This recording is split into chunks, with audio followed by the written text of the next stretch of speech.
China has ploughed 8.5% of its annual GDP into infrastructure since 1992. That's according to research by consultancy McKinsey. This investment has helped drive growth in boomtowns like Chongqing, which has posted double-digit annual growth for much of the last decade. But this year, as China marks its 70th anniversary of Communist Party rule, it's facing an unprecedented economic slowdown, a slowdown that started even before it was battered by the US-China trade war. And this suggests that the country's infrastructure-heavy growth model, well, it could be running out of gas. Lynette Lim tells us more. A sprawling metropolis home to 32 million people. Chongqing is one of the fastest growing cities in the world and a gateway to China's underdeveloped western region. In recent years, it's also gained importance as a key transport hub in Beijing's ambitious Belt and Road Initiative, linking China to Eurasia. 以前在还没有这个铁路运输中欧班列的时候呢，基本上从大西部的货源，我们还是需要通过两种模式，就是水运模式或者卡车级别模式，分拨到上海，不然就是深圳，再从那一边转成一个海运模式到欧洲国际。那整个流程之于那种传统的海运这样的方式，多次联运的这个方式是大概45到，有时候甚至可能会达到60天。那随着现在这个中国这个推广这个中欧班列以来，这个模式呢，大致上从中国直接到我们欧洲的路程是大概是14到18天，所以基本上是缩短了2/3的这个时间。 Though it's not as well known as Beijing, Shanghai or Shenzhen, Chongqing is a poster child of China's spectacular economic boom. And residents tell me they have seen how infrastructure investment and economic growth have improved their lives. 我觉得首先肯定是非常的便捷，因为你可以看到现在的一些交通，有些比如说去国外的一些航线开通了呀，旅游会非常的方便。然后就是本地而言，你看到的轻轨、地铁非常的方便。我小时候从成都到重庆可能会需要坐上1天的绿皮火车，就是从早上7点坐到晚上7点，要12个小时左右才能到。但是现在国内的高铁发展了之后的话，现在我们从成都到重庆的话，就一个多小时就 OK 了，就是1/10的时间。 Infrastructure development has long been an important driver of Chinese economic growth and jobs. And the country is now the world's largest investor in infrastructure, surpassing the United States and the European Union. Analysts say infrastructure spending and tax cuts have been important in propping up the Chinese economy so far this year. But looking ahead, they say other stimulus measures, including fiscal stimulus and perhaps a potential trade deal with the United States, could become badly needed. But with the economy growing at the slowest rate in nearly 30 years, just as it gears up to celebrate the 70th anniversary of the founding of a new China, analysts say Chinese leaders will be forced to make some of the most difficult policy decisions they have had to make in years. That is to continue pushing headline growth through debt-fueled infrastructure spending, or to undertake painful reforms that lower financial risk but at the same time raise the possibility of unemployment and ultimately social instability. At the end of the day, it's not an elected government. Its legitimacy is based on pretty much that social pact of economic growth and, say, defending China's sovereignty or raising China's status in the world. But with the economic slowdown, you know, how can you achieve the other two, right?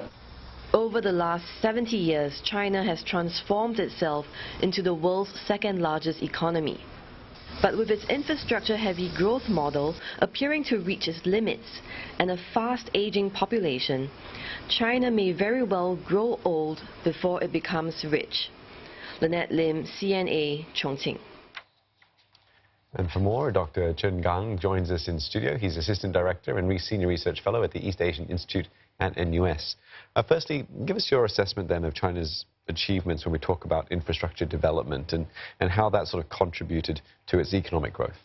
First of all, I have to say that actually the Chinese has made impressive achievements in uplifting its infrastructure level over the decades. And in the reform era, we can see that actually the Chinese has successfully built the world's largest expressway networks, as well as the high-speed railway systems. And also they have built numerous ports, airports, and also other infrastructures. But I have to say that actually this kind of infrastructure frenzy actually even can be dated even before the reform era.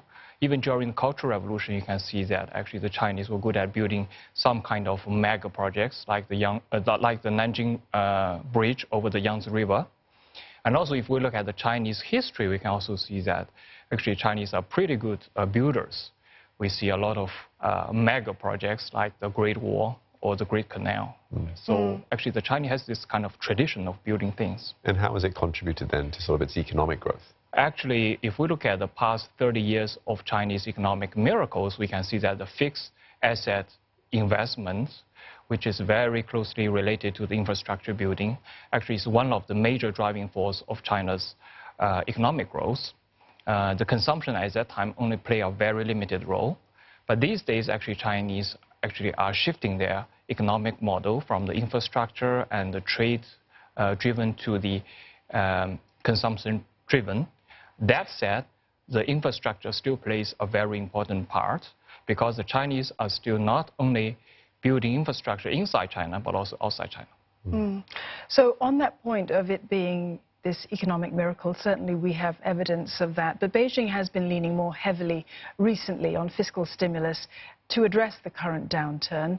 It's been, issued trillions in yuan in tax cuts. We've also seen special bond issuance for infrastructure projects for local government as well. So what risks are emerging? Have the costs also come? Are they more than the benefits that China has seen? Actually, the Chinese government already pay attention to these kind of risks associated with too much infrastructure or too much stimulus in the context of the trade war, because previous experience told the Chinese government that too much stimulus could lead to the inefficiency and also the debt problems associated with certain infrastructure projects in many parts of China.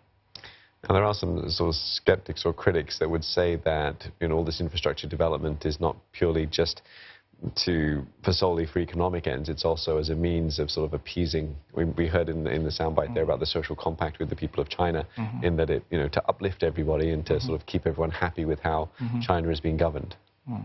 Basically, I think infrastructure has played a very important part in uplifting China's people's livelihood. But if we go to certain areas, we can also see the inefficiency and also sometimes featured with the ghost towns, for example, and some the vacant buildings and the roads leading to the nowhere. So those are the issues that the Chinese government are trying to avoid these days. And you can see that they still want, sometimes they still use the infrastructure as a means of stimulus, but they will try to do it very carefully. So you mentioned earlier that in regards to infrastructure, it's not just infrastructure projects, large infrastructure projects within China, but also outside. The Belt and Road Initiative is an example of that, of course, and China has laid out a very grand vision for OBOR as well, but it has brought a lot of criticism. Some people saying that it is a debt trap, not just perhaps for countries outside of China. I think there has been a study by the Center for Global Development that said 63 countries earmarked for Belt and Road will be in debt distress, but perhaps even China too. Because if you owe your bank $100, that's your problem. If you owe your bank $1 million, it's the problem of the country that loaned you the money. Definitely, I think there are some debt issues associated with some of the BRI projects.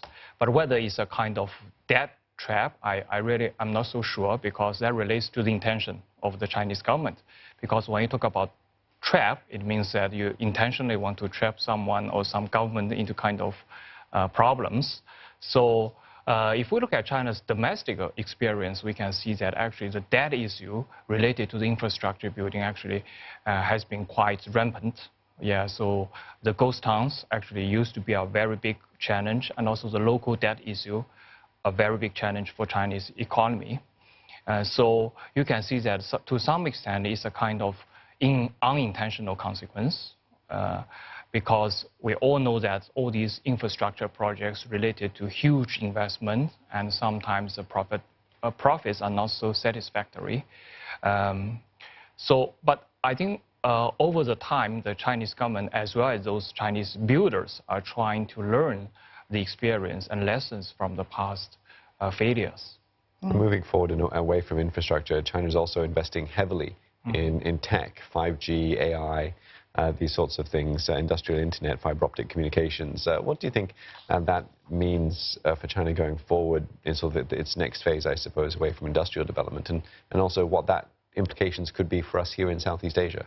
I think definitely that's a very important aspect relating to the Belt and Road, because the connectivity is not only about infrastructure, the road and ports, airports, but also about the telecommunications, all these kind of networks, connectivity.